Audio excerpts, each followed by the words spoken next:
Olympic and world medalist Leandro Guileiro. In blue, representing Democratic Republic of Congo, Kalonji Bui. On tatami 3, first round contest for men under 81 kilos. In white judogi from Spain, Alfonso Sodana.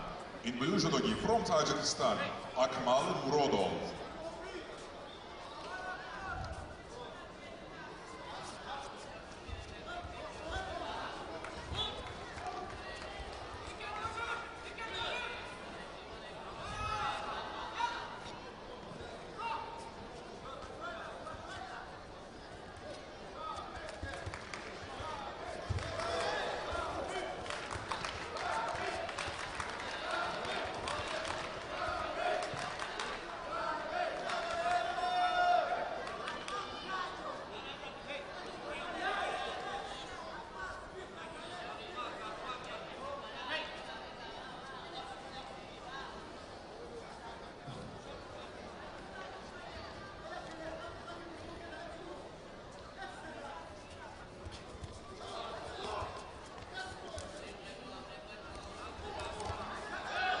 Tatami 2, next first round contest for men under 81 kilos.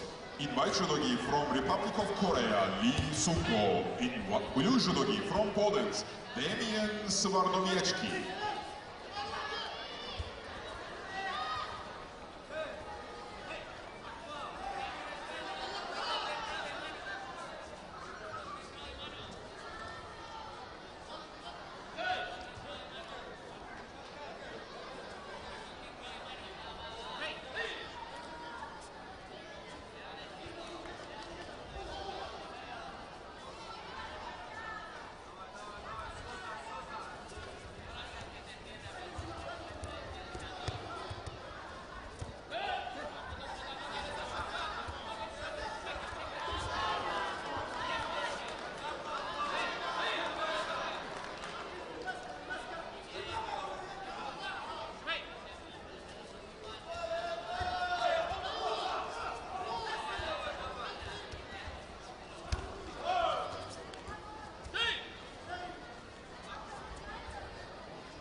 Tatami 1, next contest, first round for men under 81 kilograms. In white judogi, representing Egypt, Mohamed Abdelal. In blue, for USA, Jake Hatton.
Tatami 4, prvo kolo kategorije do 81 kg, u bijelom kimonu predstavnik Austrije Šamil Gočašvili i u plavom kimonu predstavnik Srbije Jovan Nistanović.